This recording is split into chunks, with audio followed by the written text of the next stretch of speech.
I'm going to speak just off the cuff here. We've had a lot of conversations on our side, Jimmy, over the last few weeks as it relates to the leadership of our conference.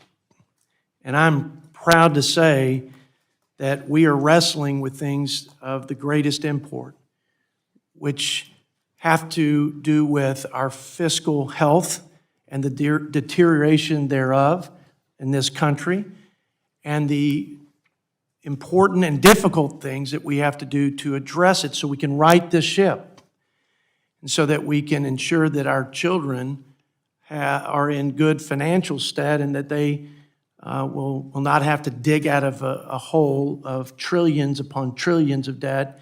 It's not right, it's immoral, and I don't think anybody on this committee, Democrat or Republican, thinks it's acceptable.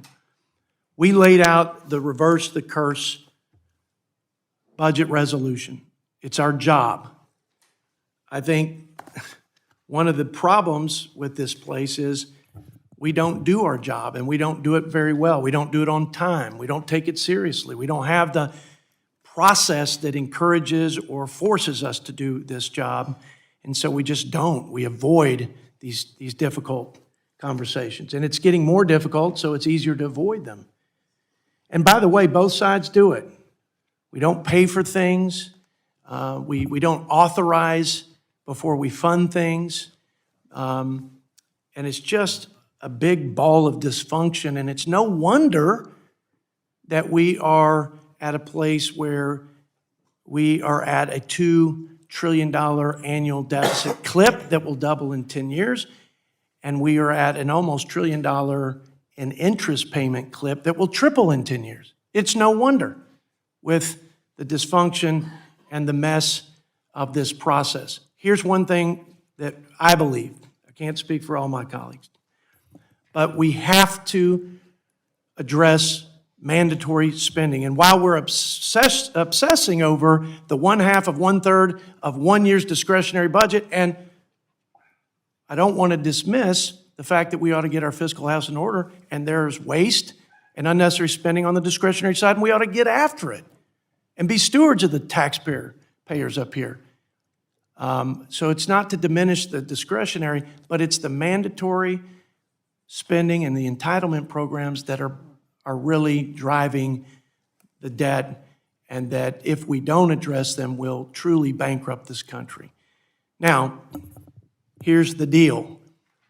If you look at it, the unfunded liability over the next liabilities over the next 30 years, about $120 trillion. 99% of the cost, the unfunded liability, are two programs: Social Security and Medicare. And Social Security and Medicare are critically important to our seniors, and in this budget window, they will be insolvent. And so we have to address the solvency, and we have to address the sustainability, not only for seniors today, but for the future. So it is my strong belief that the Republican Party unilaterally will not be able to solve those issues, nor will the Democrat Party in this chamber or in either chamber solve the issues of Social Security and Medicare. They've been too politicized and weaponized over the years. I think we need a debt commission of some sort, but we have to have a commission, a framework, a model that works. And the reason we have you here is to share with us your experience and your wisdom so that we can apply the necessary contours to whatever debt commission we can pass, so that in the ultimate analysis and outcome, we have a solution that we can hold hands together in a bipartisan way and not only move that issue forward, but move the country forward with some peace of mind and confidence that our country is on a better path. So that's the fundamental question as I see it.